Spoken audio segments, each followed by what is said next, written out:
ഞാൻ ഇന്നലെ പറഞ്ഞു നിർത്തിയിട്ടില്ലായിരുന്നോ നമ്മുടെ ആനക്കുളം ഗേൾസ് ട്രിപ്പിലെ ഏറ്റവും ബെസ്റ്റ് ആയിട്ടുള്ള മൊമെൻറ്റ്സ് വരാൻ പോകുന്നത് അടുത്ത പാർട്ടിലായിരിക്കും എന്ന്. അപ്പോൾ അതിനെപ്പറ്റി പറഞ്ഞു തുടങ്ങുന്നതിന് മുന്നേ നമുക്ക് ഈ ട്രിപ്പിനെ പറ്റി പറയേണ്ടി വരും. ഈ ട്രിപ്പ് അത്യാവശ്യം 2-3 മാസങ്ങൾക്ക് മുന്നേ പ്ലാനിങ് തുടങ്ങിയതാണ്. നമ്മൾ അഡ്വാൻസ് ഒക്കെ കൊടുത്ത് ബുക്ക് ചെയ്തതാണ് കേട്ടോ.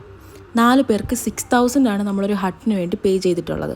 എന്നാൽ വേറെ ആക്ടിവിറ്റീസോ സ്വിമ്മിംഗ് പൂളോ അങ്ങനെ ഒരു ഫെസിലിറ്റീസോ ഉണ്ടായിരുന്നില്ല. അപ്പോൾ നമ്മൾ ട്രിപ്പ് കുറച്ച് പാളിപ്പോകുമെന്നൊക്കെയുള്ളൊരു ഡൗട്ട് ഉണ്ടായിരുന്നു. പിന്നെ ഇങ്ങോട്ടേക്ക് വരുന്നത് ഗുഡ് ഫ്രൈഡേയുടെ എന്നായതുകൊണ്ട് തന്നെ അത്യാവശ്യം നല്ല ടയേർഡായിട്ട് നമ്മളോട് എത്തിയത്. കാരണം നമുക്ക് ബസ്സോ അങ്ങനെ ട്രാൻസ്പോർട്ടേഷനോ ഒന്നും നമുക്ക് അവൈലബിൾ അല്ലായിരുന്നു. പിന്നെ നമ്മൾ ടാക്സിയൊക്കെ പിടിച്ചാണ് ഇതുവരെ എത്തിയത്. അപ്പോൾ അത്യാവശ്യം നല്ല ഫണ്ടും പൊട്ടിയിട്ടുണ്ടായിരുന്നു.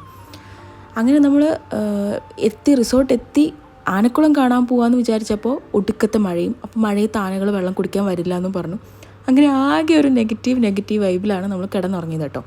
പക്ഷെ പിറ്റേന്നായപ്പോൾ ഈ മഴ തോരാണ്ട് പെയ്തതുകൊണ്ട് തന്നെ നമ്മുടെ ഈ റിസോർട്ടിൻ്റെ ഫ്രണ്ടിലുള്ള വെള്ളം ഭയങ്കര ആഴം കൂടി ഒഴുകുന്നുണ്ടായിരുന്നു. ആഴം എന്ന് വെച്ചാൽ ഭയങ്കര ഫ്ലോ ആയിരുന്നു.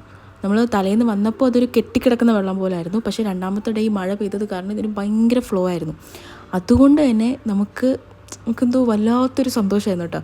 നമ്മൾ തലേ ദിവസം മഴ പെയ്തതിനെ വല്ലാണ്ട് നെഗറ്റീവ് അടിച്ചുവെങ്കിലും ആ മഴ പെയ്തതുകൊണ്ടാണ് പിറ്റേന്ന് നമുക്ക് ഇതേപോലെ എൻജോയ് ചെയ്യാൻ പറ്റിയത്. നമ്മൾ മതിമറന്ന് സന്തോഷിക്കാന്നൊക്കെ പറയില്ലേ, ആ ഒരു അവസ്ഥയായിരുന്നു.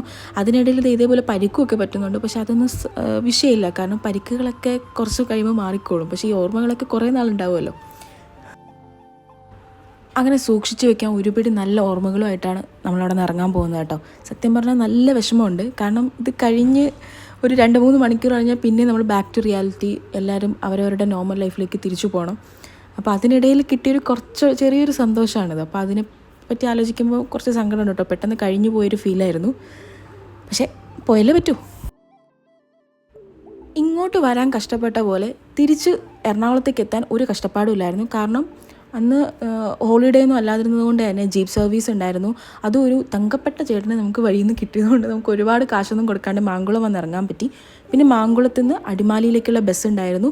ഞാൻ വിചാരിച്ച പോലെ എനിക്കിഷ്ടപ്പെട്ട സീറ്റ് തന്നെ കിട്ടി. നമുക്ക് കാഴ്ചകളൊക്കെ കണ്ട് പാട്ടൊക്കെ കേട്ട് ഈ തേയിലത്തോട്ടത്തിലൂടെ ഒക്കെ വണ്ടി പോകുന്നുണ്ട്, കാട്ടിൽ കൂടെ വണ്ടി പോകുന്നുണ്ട്. ഇതിലൊക്കെ കണ്ട് ആസ്വദിച്ചിരിക്കാൻ പറ്റിയൊരു സ്പോട്ട് എനിക്ക് ബസ് കിട്ടി. അതായിരുന്നു ഏറ്റവും വലിയ സന്തോഷം കേട്ടോ.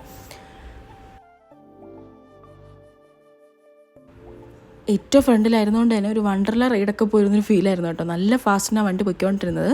പിന്നെ ഡ്രൈവറൊക്കെ അത്ര എക്സ്പേർട്ട് ആയിരുന്നതുകൊണ്ട് നമുക്കൊന്നും പേടിക്കാനില്ല. അത് കഴിഞ്ഞ് പിന്നെ നമ്മൾ അടിമാലിയിൽ നിന്ന് നമുക്ക് എറണാകുളത്തേക്കുള്ള ബസ് കിട്ടി. നല്ല മഴയായിരുന്നു, വഴി നീളെ ഒരു സുഖമുള്ളൊരു മഴയായിരുന്നു.